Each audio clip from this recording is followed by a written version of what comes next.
Okay, welcome. Akkam jirtu hordoftoota YouTube Gaaddisa Barnoota Fayyaa keessanii jechuun barbaada. Duraan durseeti kan isin gaafadhu nagaa keessanii hedduu kana isin irraa tureetiin jira. Arrammoo isin qabaddeetiin deebi'ee jira. Communicative English Skill to Media Examidha. Wantoota baay'ee qabateeti kan jiru gaafileen kun.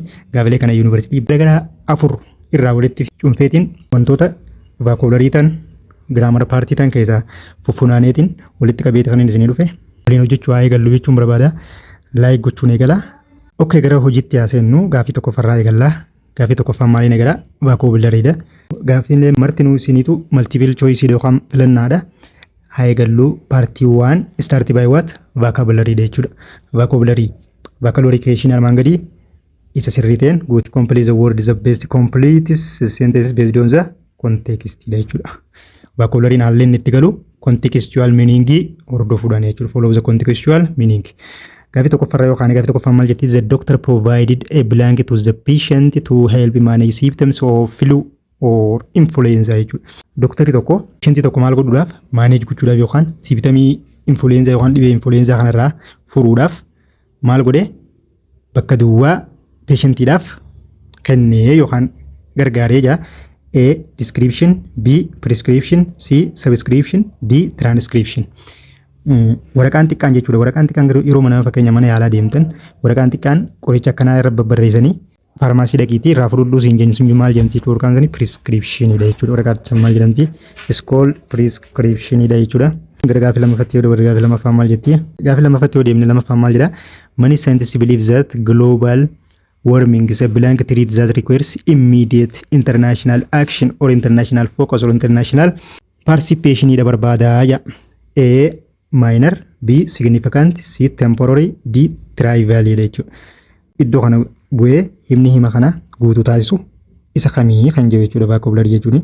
Global warming maal ta'e jechuudha saayinsistoonni akka yaadanitti yookaan akka yaada saayinsistotaatti global warming kun sadarkaa olaanaa irra ga'ee jira.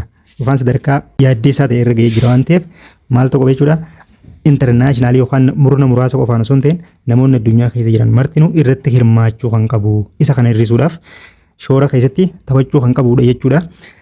Kanaan maal ta'e jechuudha significantidha jechuudha. Significantiin as keessa maal jechuudha exhaustive jechuudha. Exhaustive or serious jechuudha mul'isaa jechuudha. It is what contextual meaning dha. Significant nama fakkeenya barbaachisaa jechuudha. Direct meaning yookaan laalle garuu as contextual meaning serious or exhaustive maal ibsu jira jechuudha.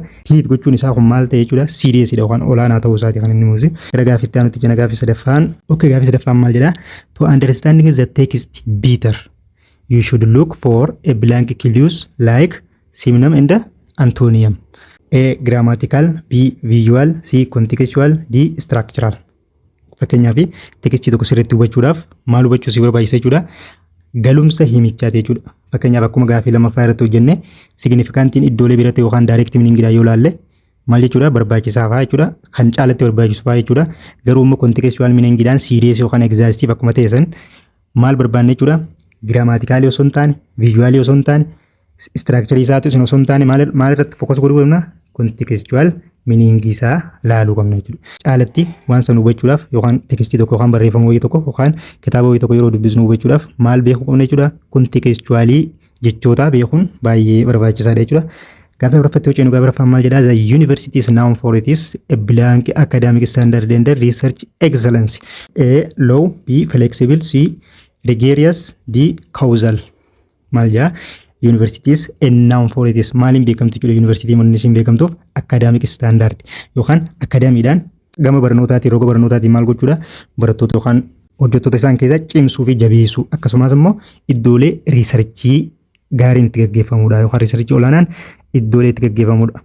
Iddoolee akadaamik standardii fi riisarchiin excellence ta'e itti maal ta'uun beekama jechuudha. Itti gaggeeffamu kanaan beekama jechuudha. Kanaaf rigorous dha jechuudha. Rigorous jechuun maal mul'isa jechuudha amma researchii fi academic standardiin kun sirriitti kan itti gaggeeffamu ta'uu isaati himuu jira jechuudha. Yaadni isaa fakkeenyaaf ergaan isaa akkasii. Gara gaafiitti aanutti jina gaafii shanaffaan maal jetti? Subscribe godhaa, like godhaa, share godhaa hiriyoota keessanii biraa baradhaa waliin yuunivarsiitiilee 4 irraa qormaanni kun walitti cuunfamee kan dhufe isin fayyada jeeta kan inni isin fide. Digital communication as a blank is the way people interact across the globe. A maintained, B revolutionized, C decreased, D hindered. digital communication yookaan namtiiwwan digitaalawaa ta'an karaalee ittiin uummanni maal ta'uunidha jechuudha. Uummatni addunyaa kana keessa jiran ittiin communicate wal godhanii jechuudha. Maal ta'e jechuudha revolutionized jechuudha. Karaa ittiin hawaasni biyyattii keessa jira yookaan addunyaa kana keessa jiran ittiin maal ta'anidha developed ta'aa kan dhufe yeroo tokkoon osoo hin ta'in jijjiirama adeemsa keessa jijjiiramaa dhufe revolutionized kan ta'e jechuudha. Kan guddate kan developed ta'e kan maal ta'uudhaaf gargaaru interact kan godhu. Digital communication kun maal fayyada jechuudha uummata addunyaa keessa jiran ittiin wal quunnamsiisuudhaaf kan gargaaru maal ta'e revolutionized dha jechuudha. Gaafii jaffatti yoo gaafii jaffaan maal jedha paartii tuudatti dabaree jira jechuudha. Gaafileen hanqisuun maalirraa banii vocabulary deenne gaafiin jaffarraa ka'eemmoo maali waan biraati jechuudha. Grammar paartiidha eegalee jechuudha. Grammar paartii keessaa eenyuun eegallaa conditional sentencesidhaan kan inni eegale. Choose the correct answer for each grammatical structure jaa gaafiin jaffaan maal jettee eegalti. If I blank the answer I would tell you. Maal laala kana kiliwin akka itti ilaallu jechuudha. Hintii maalirraa fudhachuu qabna. As keessaa ennaalee tanaan kana keessa ka guutamtee barreeffamte kami kan jennee ilaallaa jechuudha. Fakkeenyaaf if clause jalatti osoo hin guutamin hafee waan ta'eef main clause ilalee inni ilaallaa jechuudha. Main clause guutamee jira. Foormii kamiin guutame subject plus would plus verb waanidhaan guutamee jechuudha. Inni kun maali? Conditional type ta'uu isaa nutti himaa jechuudha. Iddoo sanatti foormii conditional type tuura dhaabbannee akka nuti iddoo tana guunnu nu agarsiisa jechuudha. Asitti subject plus would plus verb waan ta'uunsaa kun jechuudha. Kanaaf filannoon blank space if clause jala maaltu galuu qabaadha. Gaafa main clause conditional type ta'e yookaan present condition ta'e if clause isaa maal ta'e jechuudha. Simple past ta'a jechuudha. Now, be, noun, see, new, d, will know. Verbituun as keessaa verbituun know dha maali? New kana ta'a jechuudha. Kanaaf the answer is C ta'a jechuudha. Gara gaafii itti aanutti hojii gaafiin torbaffaan maal jetti? If you hit eyes it blank. Maal argisiisa kuni? Conditionally zero condition jennuun jechuudha. Zero condition jechuun conditionally wanta universaalii ta'e addunyaa tana guutuu irratti dhugaa ta'e jechuudha. Bakka kamittuyyuu bahaa fi seensa hin qabne haabaaf khibba kan jenne iddoo kamittuyyuu wanti dhugaa ta'e conditionally tana keessaa tamiin ibsama jechuudha. Conditionally zero condition jedhamuun ibsama jechuudha. Zero conditioniin foormiin isii immoo if clause jalatti if plus verb waan yoo ta'u main clause jala garuu maal ta'a? Simple present dha ta'a jechuudha. Kanaaf deebiin isii maal ta'e jechuudha? A melts, B melted, C would melt, D will be melting. Kanaaf maal ta'e jechuudha? Meltis dha ta'a jechuudha. It will be meltis. Cabbii yoo histe maal ta'a? Gara bishaanitti baqaa jechuudha. Gara gaafii saddeettaffatti yoo ceene gaafii saddeettaffaan maal jedha? She would have passed the exam if she blank harder. Maal ibsa kuni jechuudha? Kunis ciroo hirkataa gara duubatti dabarse malee maal jechuudha? Conditionally kam akka ta'e eenyurraa beekna jechuudha? Main clause kanarraa beekna jechuudha. Main clause foormii kamiin jira? Shin akka subjectii tokko yoo fudhanne plus would plus have plus verb dha. Inni kun foormii conditionally tamiiti jennee tilmaamuu qabna jechuudha. Main clause subject plus would plus have plus verb gaafa ta'u garuu if clause isaa maal ta'e jechuudha? Past perfect ta'a jechuudha. Past perfect nas keessaa kan ilaallaa jechuudha. A studies, B studied, C has studied, D had studied jechuudha. Kanaaf past perfect foormii kan qabu himi darra kan jiru kana jechuudha. Okay, gara gaafii sadaffatti dhufne gaafii sadaffaan maal jedha? If it rains tomorrow we blank the football match. A cancel, B will cancel, C would cancel, D cancelled. Maal ta'e jechuudha kuni? If clause tan jala laallaa jechuudha. Amma tan guutamtee jirtu if clause jalatti waan ta'eef subject plus maalii akka qabdu laallaa jechuudha. Subject plus rain maali verb waanidha jechuudha. Main clause isaa maal ta'uu qaba jechuudha? Simple future ta'uu qaba jechuudha. Boru yoo roobe sagantaan taphaa kubbaa miilaa san maal ta'e jechuudha? Ni haqama akka jechuuti jechuudha. Kanaaf gaafa asi simple present ta'u asin maal ta'a? Simple future ta'a jechuudha. Simple future kan qabatee jiru kam jechuudha? Will cancel ta'a jechuudha. Gara gaafii itti aanutti cina like gochuun dagatina subscribe godha hiriyoota keessaniif share godha. Ammaas grammar partii jala active fi passive formitti darbinaa jechuudha. Active yoo nu kanne akkami passive goona yoo passive formi nu kanne gara active itti akkami jira kan jedhu haala lugaa fi humna farraa eegallee jechuudha. The laboratory report blank by the students yesterday. Asitti kiliwin dura nuti fudhannu maali jechuudha? Jechittiin yesterday jettu nutti himaa jirti jechuudha. Past action ta'uu isaa nutti ibsa. Past action keessaa illee innaa maaliin ibsamu ta'uu isaa nutti himaa? Simple past dhaan ta'e nutti himaa jechuudha. As keessaa amma himni kun active formii barbaada moo passive formii barbaada kan jiru maal ilaalla? Dhufnee asii laboratory ilaalla jechuudha. Objective jedhamoo subjective jennee adda baafannaa jechuudha. Laboratory reportiin maali? Laboratory report is what? Objective dha. Objective gara fuuldura gaafa dhufe maal ta'e jechuudha hundi isaanii passive formii qabatu isaan nutti himaa jechuudha. Asitti innaa kan passive goonu kan jiru kan nutti hime immoo yesterday kan jiru jechuudha. Innaa nuti passive goonu kami simple passive dha jechuudha. Simple passive gaafa passive formiidhaan barreessinu filannoowwan armaan gadii kana keessaa kam akka ta'u ilaallaa jechuudha. A was written, B writes, C is written, D wrote. Kanaafuu gabaabumatti maal ta'e jechuudha? Simple passive gaafa passive goonu kanaafuu gabaabumatti deebiin isaa maal ta'e jechuudha? A ta'a jechuudha. Kanaafi gara gaafitti aanutti jenna gaafii 11ffaan immoo maali kan jiru gaafii 11ffaanis maali isuma wajjin kan wal qabattu jechuudha. Passiveumaa fi active voice wajjin kan wal qabattu jechuudha. 100 of lives blank by the new medical discovery every year. Asitti tunis kiluu takka jechuudha.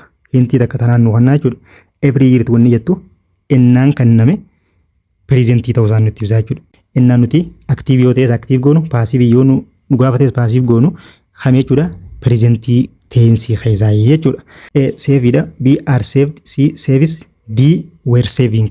Kanaafuu maal barbaaduun jedhee 100 of leaves san kami 100 of leaves maali objective dha. As keessatti door of action fi receiver of action eenyu kan joolaallaa jechuudha. Lubbuun namoota baay'ee maali receiver of action yookaan objective dha jechuudha. Qorichoonni haaraan argaman kun maal godhe lubbuu namoota baay'ee kana baraaree jechuudha. Du'a jalaa hambisee kamtutu door of action dha kamtu receiver dha. Receiveriin 100 of leaves lubbuu namoota 100 lakkaa'amanii kan jiru receiver of action yoo ta'u door of action maali new drug kana jechuudha. Kanaafuu maal barbaada passive formiidhaan akka goonu nu dirqisiisaa jechuudha.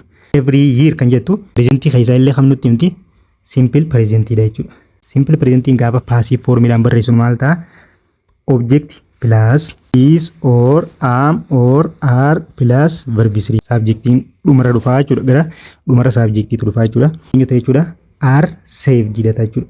Ariin maal mul'ifti lubbuu namoota baay'ee kan jedhu plural formiidhaan jira waan ta'eef are saved taati. Kanaaf the answer is B ta'a jechuudha.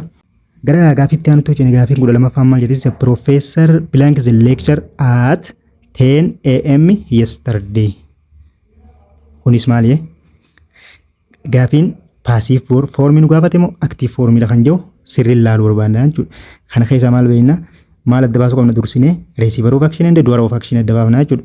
Kaleessa barnoota isaa meeqatti eegalee jechuudha. Sa'aatii 10 mataa irratti eegalee jechuudha. Eenyutu eegalee professor jechuudha. Kun maali kana jechuudha? Subjective dha. Objective maali? Barnoota kana jechuudha. Kun maali? Objective dha waan ta'eef kun maal barbaade jechuudha? Passive barbaada moo active? Gaafa subjective jalqaba himaa dhufe maal barbaada? Active formiidhaan akka goonuu nu dirqisiisaa jechuudha. Kanaaf yesterday kan jettu immoo maal nutti himu jirti? Innaan kenname past ta'uu isaa nuti. Past keessaa kam nutti himti? Simple past akka ta'e nutti himti. Kiluudha yookaan hintii nuti fudhachuu irraa qabnu jechuudha. A was started, B started, C is started, D starts. Simple past active formiidhaan barreessuudha jechuudha. Active formiidhaan simple past gaafa barreessinu professor is what subjective dha. Verbiin as keessa jiru started waan ta'eef plus started yookaan verb 2 dha jechuudha. Verb 2 is started waan ta'eef started qofa gochuudha. San booda lecture is what objective dha. Kana booda the answer maal ta'e jechuudha B akka ta'u ifaa jechuudha. Gara gaafitti aanutti ceena. Gaafiin 13ffaan maal jetti? A new library blank in our campus currently. Maal nutti hima jechuudha kuni currently kan jedhu maal nutti himu jira? Presentii nutti himaa jechuudha. Presentii tensi keessaa illee amma gochisuun raawwataa jiraachuu isaa kan continuous isaan nu himaa jechuudha. Wanti tokko ammatti kaampaasii keenya keessatti librariin haarofti maal ta'aa jira? Ijaaramaa jira jechuu deemaa jechuudha. Ammallee passive formi guutuu barbaadna moo active dha kan jedhu maaliin adda baafna? Kamtu objective dha, kamtu subjective dha adda baasuu qabna jechuudha. New librariin ifii isaatii wayii of ijaarare namaatu new library yookaan library haara san ijaaraa jechuudha yookaan qaama biraatiitu isa kana ijaaraa jechuudha. Kanaafuu inni kun new library iswaat objective dha jechuudha. Gaafa objective hin eegalee maal barbaada? Passive formiidhaan akka nuti guunnu nutti himaa jechuudha. Passive formi innaa kamiitiin akka guunnu asirraa maal beekna? Innaan nuti guunnuun presentii keessaa kam nutti hima? Currently waan ta'eef gochichuun amma raawwataa jira waan ta'eef presentii continuous akka nuti guunnu nu dirqisiisaa jechuudha. Kanaafuu nuti maal barbaadna jechuudha? Presentii continuous formi kamiin jiru barbaadna? Formi passiveetiin kan jiru deebitaaf jechuudha. A is building, B is being built, C was built, D builds. Kanaafuu present continuous gaafa passive formiidhaan barreessu maal ta'a? Objectiin durfama inni object plus is, am, are plus being dha jechuudha. Plus being plus verbi siriidha jechuudha. Plus verbi siriidha. Kanaaf hamta jechuudha deebiin is being built. Wanti sun maal ta'a jira? Currently new library namma University yookaan kaampaasii isaanii san keessatti akka ijaaramaa jiru ergaa kan dabarsu jechuudha. Kanaaf saansariis biita jechuudha. Like gochuun dagatinaa subscribe godhaa hiriyoota keessaniif share godhaa. Yaada qabitan koomentii jala naaf kaayaa. Gara gaafitti aanutti hojjenne gaafiin guddaa arfaffaan immoo maali? Grammar partii jalaa maali? Direct and report speech dha jechuudha. Yeroo baay'ee direct speech fi report speech eenyurraa adda baasuun dirqama jechuudha. Report speech fi passive formiidhaan ennaalee hunda irra deddeebiin adda baafachuu nama barbaachisaa jechuudha. Yeroo tokko tokko haalli osuma beektu haalli itti wal fakkaatu ni jira jechuudha. Gara gaafii kudha afuraffaatti yoo dhufne gaafiin kudha afuraffaan maalii wal qabatti? Report speechidhaan wal qabatti jechuudha. Kan dabarte immoo passive faadha jechuudha. Maal jetti? Direct speech inni nuu kanne maal jaa? I am tired jeeti. Indirect speech isaa immoo akkamitti eegalee? He said that jennu eegalee jechuudha. He said that he blank tired. Gaafa himangas keessa jiru kana report goonu maal jenna? Sadaffatti gaafa report goonu maal goone jechuudha. Formii kamiin akka nuti fayyadamnu nutti himaa jechuudha. Asitti ayin maali jijjiiramtee jechuudha? He yookaan she yookaan ititti jijjiiramtee jechuudha. Inni nu jijjiiree jira. Maal akka qofa nuti nu godha? Akka nuti verbii dana qofa seeraan jijjiiru nu dirqisiisaa jechuudha. Innaan asi kan nama kami? Kan jiru qofa beekuu qabna jechuudha. Simple present dha jechuudha. Gaafa simple present hin kannu simple past dhaan report gootaa jechuudha. Kanaaf inni kun simple present waan kannameef maal barbaada? Simple past dhaan report gochuu barbaada jechuudha. A is, B was, C has been, D is being. Kana keessaa kamtuutu simple past qofa qabatee jira? B qofa jechuudha. Was qofa achi galchita. Kana booda maal ta'a? He was tired. Eenyutu dadhabee? Isaatu dadhabee jechuudha. I am tired kan jedhu ani dadhabeetiin jira jeeti qaama lammaffatti hime jechuudha. Garuu qaamni lammaffaan fuudhee qaama sadaffatti gaafa himu inni akka dadhabee gaafa itti himu maal godha? Inni dadhabee jira jeetti hima waan ta'eef hin isa kan jedhu qaama tokkoffaa san ibsu jira jechuudha. Kanaaf zaansarees B ta'a jechuudha. Gara gaafii 15ffatti yoo dabaree gaafii 15ffaan maal jedha? She asked me akkana jeenna gaafate. Where do you live? Eessa jiraatti jeenna gaafate. She asked me where I belong. Kunnuuf eegalee jira jechuudha. Report speech isaa nu eegalee jira. She asked me where. Hanga jettuun nu oofee jira. Kana booda maal akka nuti goonu nu barbaachisa? Isa hanga kana gaafa report goonu isa kamiin report goonaa jechuudha. W education dha. W education gaafa report goonu W education deebi'ee report speech keessatti illee maal ta'a? Jalqaba dhiimaa dhufaa jechuudha. Kanaaf jalqaba dhufee jira kunuuna. Jalqaba where ta'ee jira jechuudha. Direct speech keessatti maal ta'ee jechuudha? Where yookaan W education plus auxiliary verb plus subject plus main verb ta'ee jechuudha. Gaafa immoo report keessatti ta'u formii kamiin ta'uu qaba? W education ammallee deebi'ee jalqaba dhufa plus subjectiin itti as dabraa jechuudha amma. Plus maal ta'a? Verb ta'a jechuudha. Inni kun maali? Akkuma kareefuun tana gaafii 14ffaa irratti hojjenne formii gaafiitiin taa'e malee simple present dha. Simple present maal gochuudha? Report gaafa goonu nuti maal jijjiirra jechuudha? Simple past itti jijjiirra jechuudha. Kanaaf where I maal jennaan jechuudha? I lived dha jennaan jechuudha. Kanaaf zaansaris B ta'a. Gaafii 14ffaa 15ffaan baay'ee wal fakkaatu. Thank you jechuun barbaada. Galatooma nagaan na jiraadha. Paartii itti aantu yeroo gabaabaa booda online isiniif godha. Nagatti.